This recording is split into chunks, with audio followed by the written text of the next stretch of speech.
Dear friends, good morning to all of you. Welcome to the channel Physics Crackers. और मैं सोनू कुमार आपके खूबसूरत से चैनल के साथ। आइए तो हम लोग आज वेक्टर के बारे में कुछ आगे और भी डिस्कशन करते हैं। आज का मेरा टॉपिक है parallelogram, law of addition of vector. Parallelogram, law of addition of vector, और साथ ही साथ हम लोग one of the best numericals भी करेंगे। Parallelogram, law of addition of vectors पर हम लोग यहाँ आज चर्चा करने जा रहे हैं। पिछले क्लास में हम लोगों ने ट्रायंगल्स लॉ पढ़ा था, आज मेरा पैरेललोग्राम लॉ है। ठीक है, तो आइए हम लोग एक एक करके बारीकी से समझते हैं क्या है कॉन्सेप्ट इसका।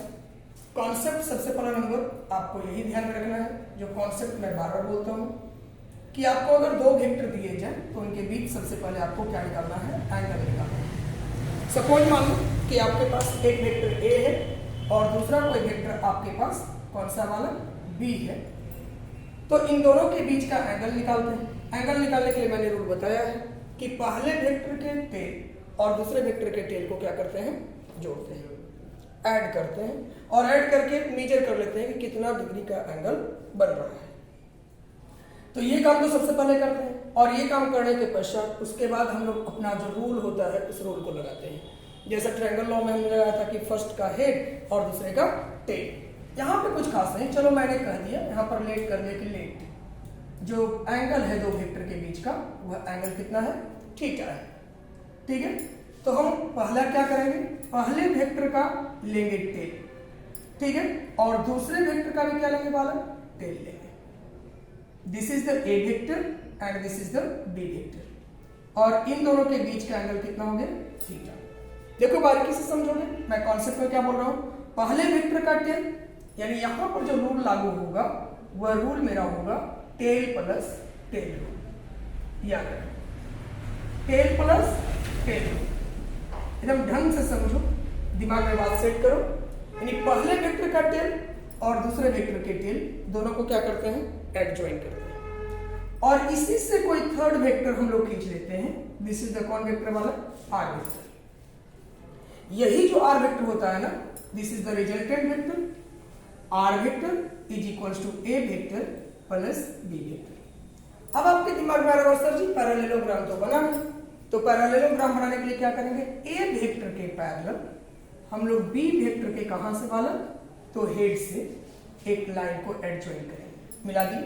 और याद रखना है कि इसका जो टेल, पैरेलल मैंने बोला है, एंटी पैरेलल नहीं बोला है, मैंने क्या बोला है, पैरेलल। पैरेलल का मतलब क्या होता है, जस्ट उठा करके आपको सेट कर देना है, शिफ्ट कर देना है। यानी ए को मैंने शिफ्ट किया बी के हेड पर, ए को मैंने शिफ्ट किया बी के हेड पर। अगेन बी वेक्टर को शिफ्ट करो, बी वेक्टर को शिफ्ट करो किस पे वाला, बोलो, तो ए वेक्टर के हेड पर।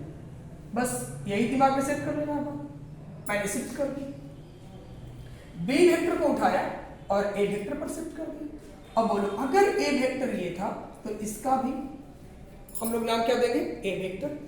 अगर ये बी वेक्टर है तो इसका भी नाम क्या देंगे, बी वेक्टर, क्योंकि इसी का शिफ्टिंग है।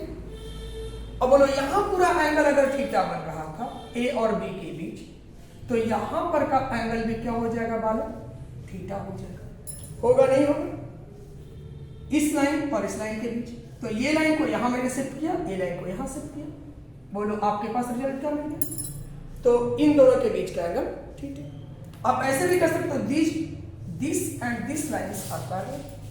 नहीं, ये लाइन और ये लाइन क्या है, समांतर है, और जब समांतर होगा तो इनके बीच का एंगल जो होगा वह करस्पॉन्डिंग एंगल होगा। कौन एंगल होगा, करस्पॉन्डिंग एंगल होगा। अगर ये थीटा तो ये भी क्या हो जाएगा, थीटा हो जाएगा। अब आसान हो गया, बोलो यहां से आप परपेंडिकुलर डाल दो। जब परपेंडिकुलर डाल दोगे तो आपके पास पूरा का पूरा खेल क्लियर। चलो एस को एन यू और इसका नाम के दे दिए, नामकरण भी बहुत आसान है। अब तुम बोलो इसके पहले जो तुम बनाया था ट्रायंगल लॉ में, this is the A vector, this is the B vector and this is the R vector. ढंग से समझना बालक, यहां पर आपने मिलाया था, बोलो यही फिगर यहां बन रहा है। देखो तो इस फिगर को, देखो तो इस फिगर को, जो ट्रायंगल नामक फिगर मिला था वही ये फिगर है, देखो बढ़िया से, ये फिगर वही फिगर है या कुछ अलग है? ये वाली फिगर और ये वाली फिगर, देखो दोनों सेम फिगर है, दोनों सेम फिगर है। मतलब पैरेललोग्राम में भी आपको दो ट्रायंगल मिल रहा है, एक नीचे का पार्ट और एक ऊपर का पार्ट। मतलब ये भी मिला जुला करके कौन सा रूल को फॉलो कर दिया। अगर देखा जाए तो स्वतः यह एक ट्रायंगल लॉ को ही फॉलो कर रहा है। कौन सा लॉ को फॉलो कर रहा है? ट्रायंगल लॉ को फॉलो कर रहा है। बस एक ज्वाइन करने का तरीका अलग था। टेल प्लस क्या था? टेल था। क्या था बालक? टेल प्लस क्या था? टेल था। यहां पर क्या हुआ तुम्हारे पास? बोलो, ए वेक्टर, ठीक है, और बी वेक्टर के हम लोग टेल और टेल को जोड़े थे। इससे हम लोगों ने पैरेलल शिफ्टिंग करके क्या बना दिया? पैरेललोग्राम। और पैरेललोग्राम बनाने के बाद हमें रिजल्ट क्या मिला कि again this is the triangle, this is the triangle जो मेरा ट्रायंगल लॉ में ऑब्टेन हो रहा था। अब बोलो इस कंपोनेंट को क्या लिखा था बालक? अगर ये ए था तो इसका नाम दिया था, बोलो ये बी वेक्टर तो इसका नाम दिया था बी कॉस थीटा, और ये कंपोनेंट मिला था बेटा क्या चीज? B sine theta. बोलो पीछे पढ़ा था। अब सेम कंडीशन से लिखो, आर वेक्टर का मोड बराबर क्या लिखेगा? मैग्नीट्यूड। बस ट्रायंगल लॉ का फॉर्मूला क्या पढ़ा है? ए का स्क्वायर प्लस बी का स्क्वायर प्लस 2ab और कॉन थीटा कॉस थीटा। यानी आप किसी भी मेथड से जोड़ो, मैग्नीट्यूड ऑफ रिजल्टेंट वेक्टर तो यही आना है। मेथड्स चेंज हो रहा है, रिजल्ट चेंज नहीं हो रहा है। तो कॉन्सेप्ट दिमाग में आया। हमें जोड़ने का तरीका क्या है? Tail plus tail. जोड़ने का तरीका क्या है? Tail plus tail. आपके दिमाग में आता है सर कंपोनेंट लेकर एक बार फिर बता दीजिए। तो चलो और कंपोनेंट लेते हैं। हम लोग अगर इसको बोलते हैं बी वेक्टर, तो देखो एक ट्रायंगल तुम्हारे पास मिल रहा है, इन ट्रायंगल UNO। बढ़िया से देखना, UNO कौन सा ट्रायंगल बेटा? Right angle triangle. कौन सा ट्रायंगल है? Right angle triangle. और मैंने बोला है कि ट्रायंगल जब है तो आप इस प्रकार से बना लो, दिस इज द, बोलो ये बी हो गया, मुझे ये नहीं मालूम है, यू है, एन है, ओ है, ये एंगल यहां पर क्या है? थीटा है। तो थीटा हो गया तो बोलो अगर मैं चाहूं तो लिख सकता हूं यू एन बाई कौन सा? ओ यू बराबर कौन? Theta sine theta. That means आप लिख सकते हो यू एन बराबर ओ यू और कौन? Theta sine theta. यानी यू एन बराबर ओ यू की जगह पर क्या लिख सकते हो? B sine theta. बोलो बी साइन थीटा। अब तुम खुद ब खुद बोलो, ओ एन को लिखना है तो लिखो O N by O U बराबर कौन? Theta cos theta. यानी ओ एन बराबर आप लिख सकते हो ओ यू और कौन? Theta cos theta. यानी O N is equals to B कौन? Theta cos theta. यही कंपोनेंट का तो खेल है, बाकी तो कुछ है नहीं। बाकी फिर से ये पूरा का पूरा ट्रायंगल हो गया। तो बोलो अगर मैं चाहूं तो एसन लिखने के लिए मैं क्या लिख सकता हूं? ए प्लस, बोलो ओ एन की जगह पर बी कॉस थीटा, बोलो लिख सकता हूं। इसके लिए तो ऑलरेडी आपने निकाल ही दिया, B cos theta sine theta. अब तुमको रिजल्टेंट निकालने का है, तो रिजल्टेंट के लिए आप क्या पढ़े? पूरे ट्रायंगल का ये हाइपोटेन्यूज हो जाए, ये पूरा बड़ा वाला ट्रायंगल का। यानी हम लिख सकते हैं इन ट्रायंगल पूरा बड़ा सा UNS की बात करें तो UNS राइट एंगल ट्रायंगल में आर का मोड बराबर हाइपोटेन्यूज का एडजस्ट कर सकते हो, हाइपोटेन्यूज ऑफ ट्रायंगल। हाँ तो क्या लिख सकते हो?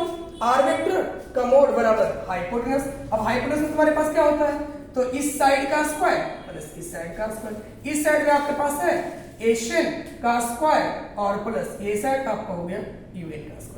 अब इसके बाद मुझे बताने की कोई रिक्वायरमेंट नहीं है, आप खुद इतना समझदार हो। एशियन की जगह पर मैंने बोल दिया a plus B cos theta है और यूएन की जगह पर आपके पास क्या है वाला?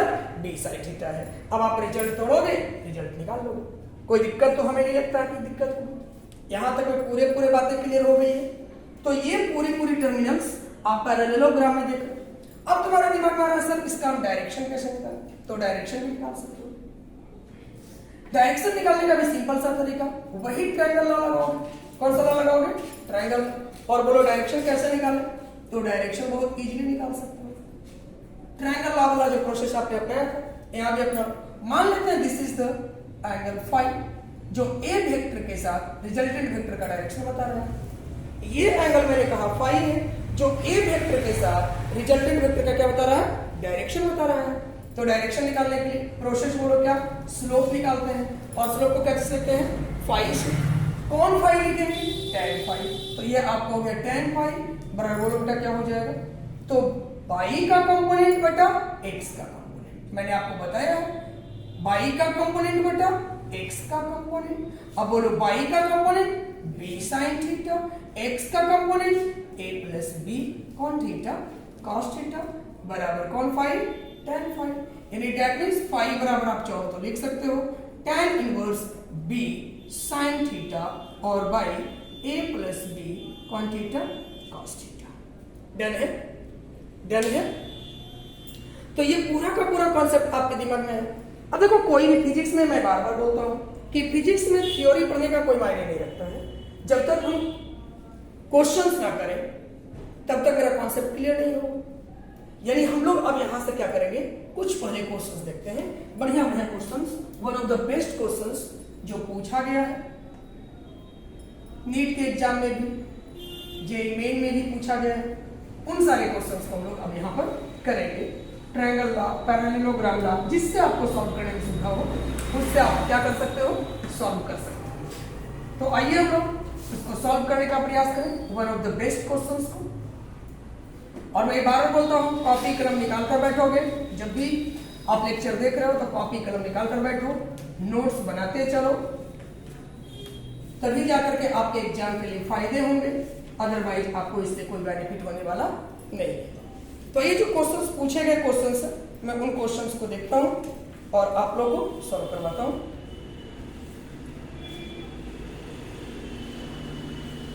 देखिए एक सिंपल सा क्वेश्चंस, पहला नंबर क्वेश्चंस मैं ले रहा हूं। क्वेश्चन नंबर फर्स्ट कह रहा है a body is simultaneously, a body is simultaneously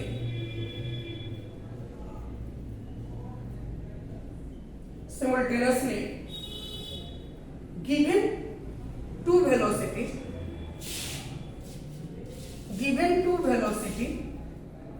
velocities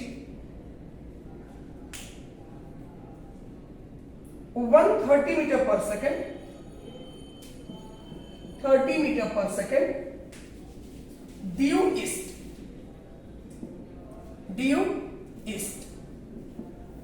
and other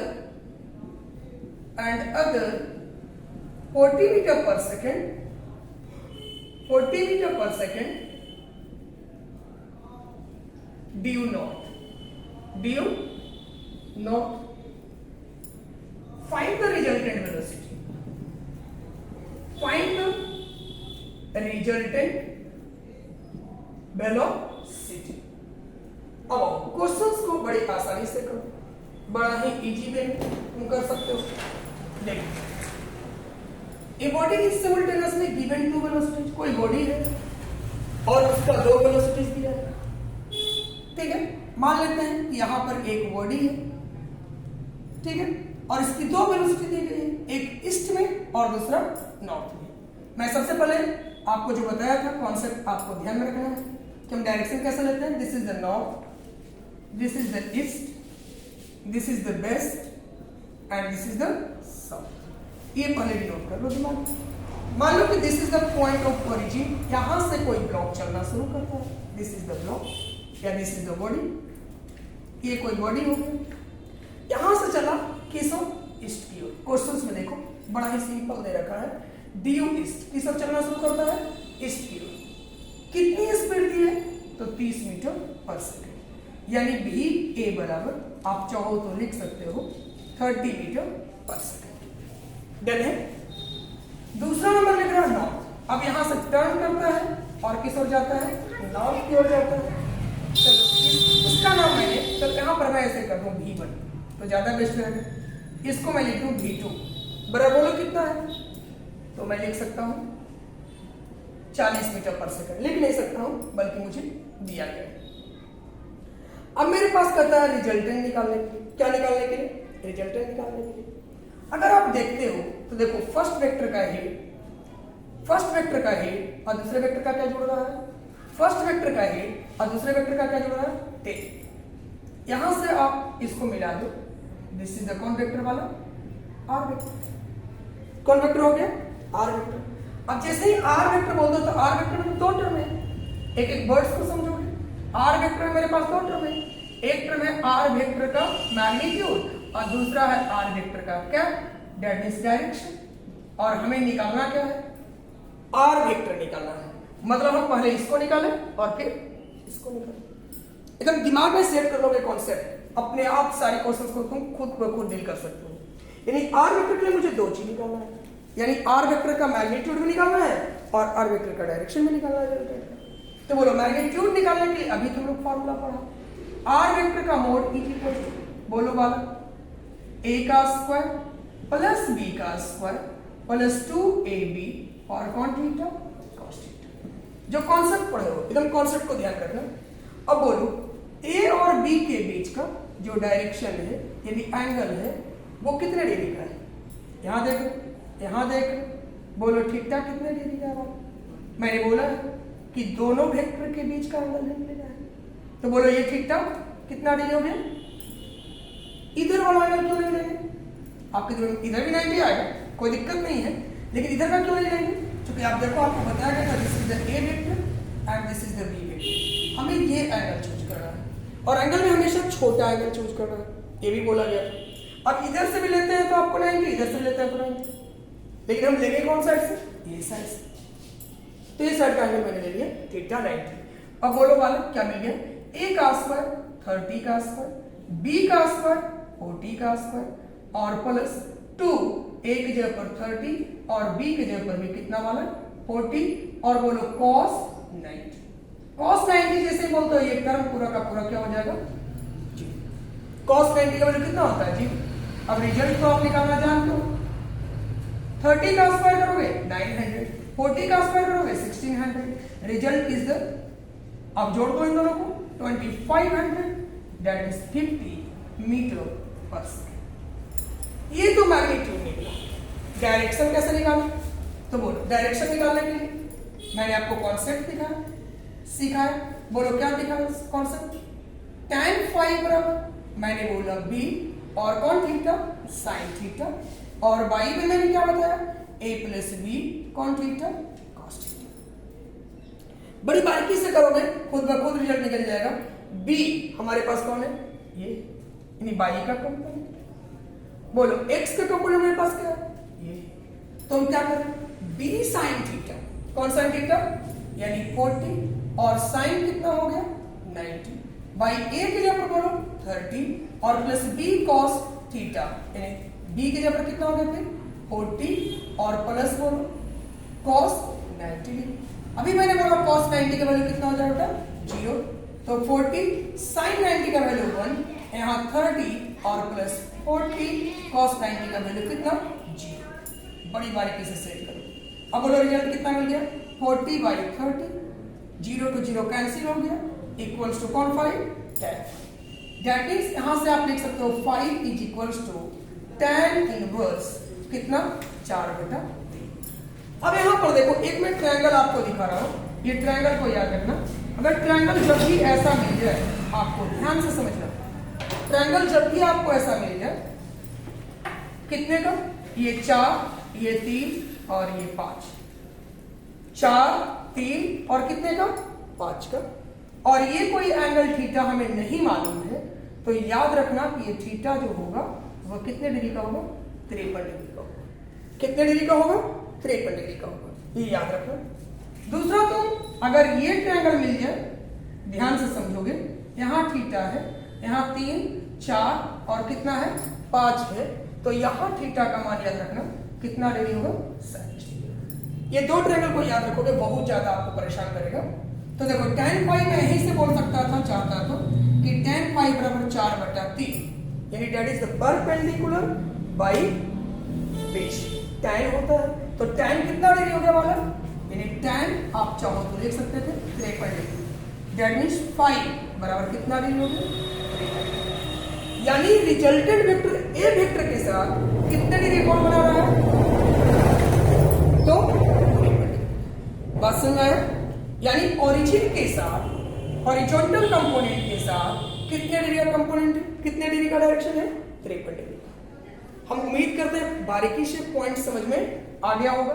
यानी मेरे पास आर वेक्टर जो मिला वो मिला 50 मीटर पर सेकेंड, ठीक है, 50 मीटर पर सेकेंड एट 53 डिग्री विद क्या चीज वाला, हॉरिजॉन्टल कंपोनेंट या हॉरिजॉन्टल। डन है, याद रहेगा। क्वेश्चन समझ में आया, क्वेश्चन समझ में आ गया होगा हर एक बच्चे को। यहां तक तो कोई कॉन्सेप्ट में प्रॉब्लम्स नहीं होना चाहिए, यानी हम आराम से क्वेश्चंस को क्या कर सकते हैं, सॉल्व कर सकते हैं। कैसे सॉल्व किया है, तो आपको कॉन्सेप्ट ध्यान में रखना है। क्या ध्यान में रखना है, कॉन्सेप्ट। अगर आप कॉन्सेप्ट ध्यान में रखते हो तो क्वेश्चंस खुद ब खुद क्या हो जाता है, सॉल्व हो जाता है। ठीक है, तो यहां तक तो कोई दिक्कत नहीं होनी चाहिए, इसको मिटाया जाए। एक क्वेश्चन और लेते हैं, एक क्वेश्चन को और देखते हैं।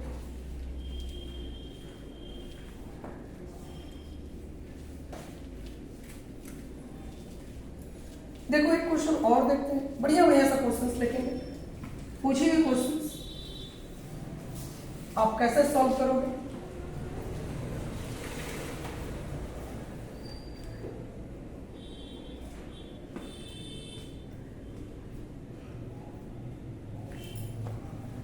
और देखते हैं दूसरे क्वेश्चन।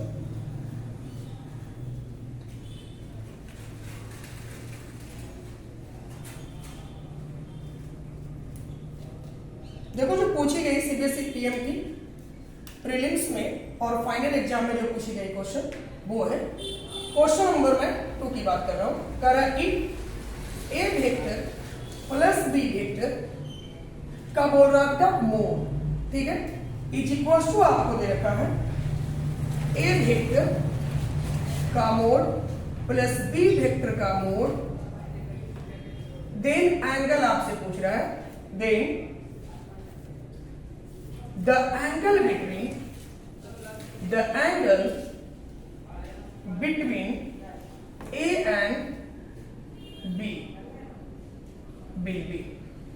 कर A और B के बीच का एंगल क्या होगा। ऑप्शंस में दे रखा है आपके पास 90 डिग्री, ऑप्शन बी में दे रखा है 120 डिग्री, ऑप्शन सी में दे रखा है 0 डिग्री और ऑप्शन डी में दे रखा है कितना डिग्री, 60 डिग्री। हम उम्मीद करते हैं बड़ी आसानी से बनाया जा सकता है इस क्वेश्चन को। देखो आप खुद ब खुद करोगे। मैं कहूं कि ए वेक्टर और प्लस बी वेक्टर बराबर आपके पास रिजल्ट क्या होता है, तो बोलते हो कौन वेक्टर, आर वेक्टर। अगर मैं यही बात बोलूं कि आर वेक्टर का मोड, तो लिख सकते हो ए वेक्टर प्लस बी वेक्टर का मोड, क्योंकि आर वेक्टर बराबर कितना है। अब बोलो आपने जो पढ़ा है आर वेक्टर का मोड बराबर क्या पढ़े हो, a का स्क्वायर प्लस b का स्क्वायर प्लस 2ab और cos theta cos theta. Done है, इतना पढ़े। अब तुमको क्या कर रहा है, a वेक्टर का मोड प्लस b वेक्टर का मोड दोनों आपस में बराबर बता रहा है। अब ये कब पॉसिबल है, देखो तो ये पॉसिबिलिटीज कब बनता है, इतना बराबर इतना बोल रहा है, यानी a वेक्टर का मोड और प्लस b वेक्टर का मोड। मैं इसको ऐसे लिख सकता हूं बराबर अंडर रूट, अगर मैं बात करूं a का स्क्वायर प्लस b का स्क्वायर प्लस 2ab और कॉन थीटा cos थीटा। मैं इसको ऐसे लिख सकता हूं a plus b equals to, बोलो बालक, a का स्क्वायर प्लस b का स्क्वायर प्लस 2ab और कॉन थीटा cos थीटा। एकदम कॉन्सेप्ट को समझ लो, ठीक है। अगर मैं इसका स्क्वायर करूं इधर भी और इधर, देखो ऐसे तो मैं जरा सा मैं इसको टिक मार दूंगा, लेकिन आपको मैं समझाने के लिए इतना टर्म को ले रहा हूं, थोड़ा सा कॉन्सेप्ट को समझ लीजिए। यानी मैं लिखूं a का स्क्वायर प्लस b का स्क्वायर प्लस 2ab और कॉन थीटा cos थीटा बराबर रिजल्ट आपके पास आ जाएगा a का स्क्वायर b का square 2ab cos theta cos theta. Sorry यहाँ cos थीटा नहीं होगा by mistake. a plus b का स्क्वायर बराबर a square plus b square plus 2ab whole square का मतलब a स्क्वायर से a स्क्वायर गया, b स्क्वायर से b स्क्वायर गया। अब बोलो बालक क्या हो जाएगा, 2ab cos थीटा, यानी 2ab बराबर 2ab cos theta cos theta. खुद रिजल्ट तोड़ लो, यानी बोलो, मैं बोलूं cos theta equals to 2ab और बाई 2ab कैंसिल बराबर कितना 1। बोलो cos थीटा का वैल्यू 1 कब होता है, जब cos 0 डिग्री होता है, यानी थीटा बराबर कितना डिग्री हो गया बालक, दैट इज द, ठीक है। बोलो क्वेश्चन समझ में आया, कॉन्सेप्ट समझ में आया? तो बहुत सिंपल तरीका है, आप बहुत सिंपल वे में क्वेश्चंस को क्या कर सकते हैं, सॉल्व कर सकते हैं। नहीं, आपको जो कहा गया बस उसके कॉन्सेप्ट को केवल ध्यान में रखिए और कॉन्सेप्ट के अकॉर्डिंग काम करते चलिए, आपका खुद ब खुद आंसर आ जाएगा। मैं चाहता तो डायरेक्ट भी मार सकता था, ठीक, क्योंकि मैंने आपको पढ़ाया था। बोलो क्या पढ़ाया था, ए वेक्टर प्लस बी वेक्टर बराबर आर वेक्टर, और मैंने बोला आर वेक्टर का मैग्नीट्यूड अगर आता है अंडर रूट में A square plus B square plus 2ab cos theta, और मैंने कहा था कि ये तभी पॉसिबल है cos थीटा का वैल्यू अगर 0 हो जाता है तो ए वेक्टर का मोड और प्लस बी वेक्टर का मोड, ठीक है, देख लीजिए ट्रायंगल सॉल्व। या फिर मैंने बोला था कि आर वेक्टर का मोड बराबर केस में तीन बताया है, 3 केस बताया है ए प्लस बी। ये कब होता है, जब दोनों वेक्टर पैरेलल होते हैं। क्या होते हैं, पैरेलल। और पैरेलल कब होते हैं, जब थीटा का मान कितना डिग्री होता है, 0 डिग्री होता है। तो मैं चाहता तो डायरेक्ट भी मार सकता था, इसको टिक कर सकता था, लेकिन आपको समझाने के उद्देश्य से, आपको कॉन्सेप्ट बताने के लिए मैंने इतनी सारी प्रोसेस की। तो हम उम्मीद करते हैं कि आपको पूरे कॉन्सेप्ट समझ में आ रहा होगा। चलिए तो फिर मिलते हैं अगले क्लास में, अगले वीडियो के साथ, अगले कॉन्सेप्ट और बेस्ट न्यूमेरिकल के साथ। आज के लिए इतना ही, बेस्ट ऑफ लक।